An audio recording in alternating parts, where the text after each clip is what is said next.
मागील आठवड्यात माझ्या एका मैत्रिणीचा फोन आला। तिने सांगितले की तिला एक सेटअप मिळाला आहे, ज्याचा वापर करून तिने शेअर मार्केट ट्रेडिंगमध्ये एका आठवड्यात 5,000चे 30,000 बनवले।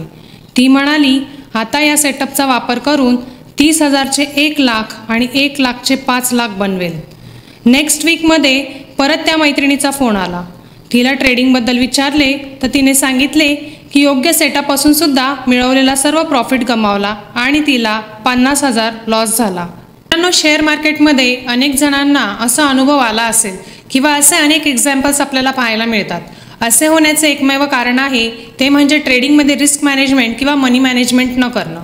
या व्हिडिओमध्ये आपण रिस्क मॅनेजमेंट किंवा मनी मॅनेजमेंट कसे करावे व त्यासाठी रिस्क टू रिवॉर्डचा वापर कशा प्रकारे करावा हे जाणून घेऊ। त्याचप्रमाणे व्हिडिओच्या शेवटी कुठल्या ट्रेडिंग मेथडसाठी किती रिस्क टू रिवॉर्ड ठेवला पाहिजे हे आपण बघणार आहोत, त्यामुळे व्हिडिओ शेवटपर्यंत नक्की पहा। शेअर मार्केटमध्ये अनेक जण हे ट्रेडिंग किंवा इंट्राडे ट्रेडिंग करून एका रात्रीत लाखो किंवा करोडो कमवण्याची अपेक्षा ठेवतात आणि त्यासाठी नको ती रिस्क घेतात आणि लॉस करतात।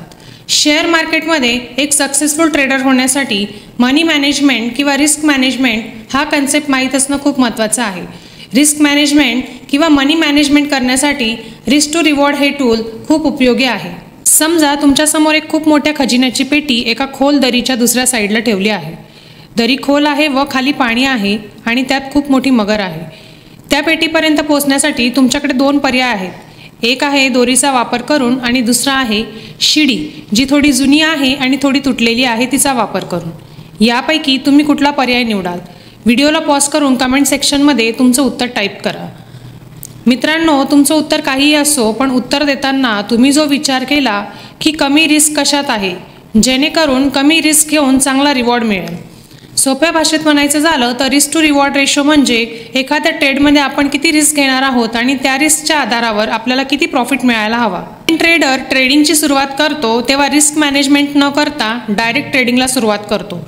असे म्हटले की शेअर मार्केटमध्ये चुका करूनच माणसं शिकतात, परंतु या प्रोसेसमध्ये बऱ्यापैकी पैसा लॉस होऊ शकतो आणि यासाठी एका ट्रेडरला रिस्क मॅनेजमेंट किंवा मनी मॅनेजमेंट या गोष्टींची काळजी घेणे फार इम्पॉर्टंट आहे।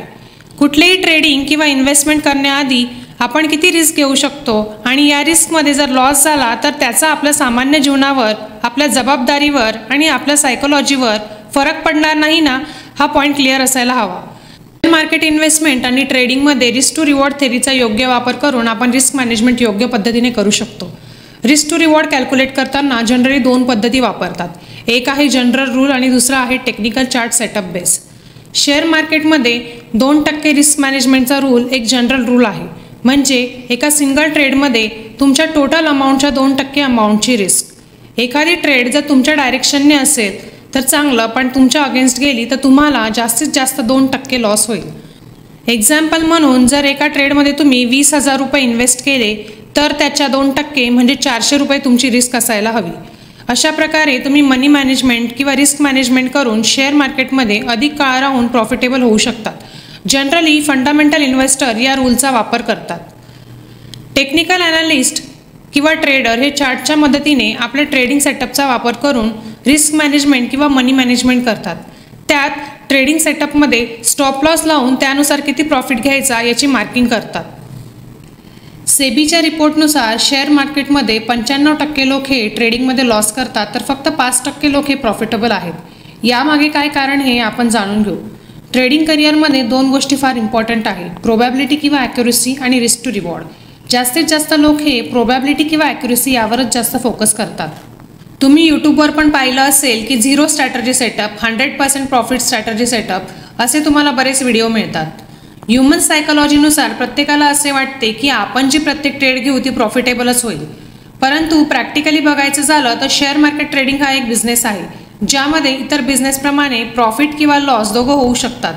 फक्त आपण दिवसाच्या शेवटी प्रॉफिटेबल कसे होऊ यावर फोकस करायचा असतो। यासाठी रिस्क टू रिवॉर्ड आपल्याला खूप मदत करतो, पण आपण जास्त फोकस प्रोबॅबिलिटीवर करतो। सेटअप, स्ट्रॅटर्जी, सिस्टीमची ॲक्युरेसी कशी वाढवायची यावर आपण जास्त फोकस करतो। एखाद्या सेटअपची ॲक्युरेसी 60 ते 70% असते। काही दिवस ते सेटअप काम पण करतं, पण मार्केटचा डिफरंट फेज आल्यावर परत ते सेटअप काम करत नाही आणि मग लगेच आपण दुसरा सेटअप शोधतो. शेअर मार्केटमध्ये काही इन्व्हेस्टर किंवा ट्रेडर खूप सक्सेसफुल आहेत. तुम्हाला काय वाटते, त्यांच्याकडे 100% ॲक्युरेसीचा सेटअप आहे? त्यांना प्रत्येक वेळेस प्रॉफिट होतो? याचे उत्तर आहे नाही. खरी फॅक्ट अशी आहे की ते रिस्क टू रिवॉर्डवर जास्त फोकस करतात. जर एखाद्या ट्रेडमध्ये तुम्ही 10 रुपयाचा लॉस करायला तयार असाल आणि त्याच्या अगेन्स्ट तुम्हाला 10 रुपये प्रॉफिटचं टार्गेट ठेवत असाल तर तुमचा रिस्क टू रिवॉर्ड रेशो झाला 1:1. जर एखाद्या ट्रेडमध्ये तुम्ही 10 रुपये लॉस करायला तयार असाल आणि त्याच्या अगेन्स्ट तुम्ही 20 रुपये प्रॉफिटचं टार्गेट ठेवत असाल तर तुमचा रिस्क टू रिवॉर्ड रेशो झाला 1:2. त्याचप्रमाणे 1:3 आणि 1:4.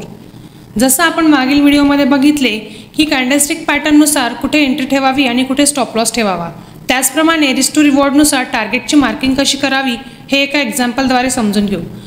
ह्या हॅमर कॅन्डलस्टिक पॅटर्नमध्ये आपली एंट्री 100 रुपयाला आहे आणि स्टॉप लॉस हा 90 रुपयाला आहे. तर आपली रिस्क ही 10 रुपये आहे. तर 1:1 नुसार आपले टार्गेट 110 रुपये होईल. 1:2 नुसार टार्गेट 120 रुपये होईल आणि 1:3 नुसार 130 रुपये होईल. रिस्क टू रिवॉर्ड हे का इम्पॉर्टंट आहे हे आपण एका टेबलद्वारे समजून घेऊ. प्रॅक्टिकली कुठलेही ट्रेडिंग सेटअप हे 70 ते 80% ॲक्युरेसी देऊ शकतं.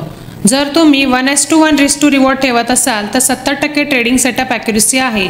तरीसुद्धा तुम्ही लॉस करू शकतात, कारण ट्रेडिंगसाठी काही चार्जेस पण लागतात, जसे की brokerage charge, extra cost, transaction charge, stamp duty, taxes.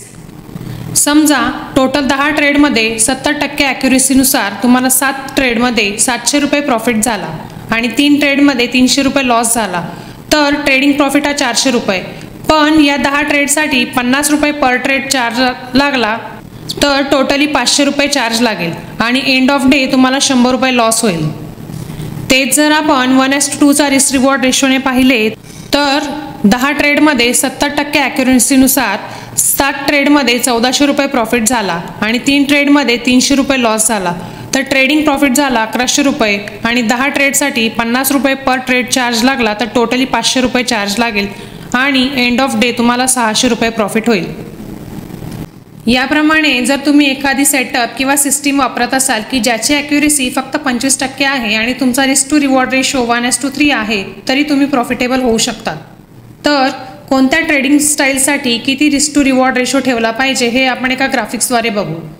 Intraday ऑप्शनसाठी minimum 1:2 आणि त्यापेक्षा जास्त. इंट्राडे इक्विटी ट्रेडिंगसाठी मिनिमम 1:2 आणि त्यापेक्षा जास्त. स्विंग ट्रेडिंगसाठी मिनिमम 1:3 आणि त्यापेक्षा जास्त. मिड टर्म ट्रेडिंगसाठी मिनिमम 1:5 आणि त्यापेक्षा जास्त. लॉंग टर्म ट्रेडिंगसाठी मिनिमम 1:10 आणि त्यापेक्षा जास्त ठेवला पाहिजे. आय होप तुम्हाला आजचा व्हिडिओ आवडला असेल. व्हिडिओ आवडल्यास लाईक करून चॅनलला सबस्क्राईब करा. पुन्हा भेटूया अशा माहितीपूर्वक व्हिडिओमध्ये. धन्यवाद.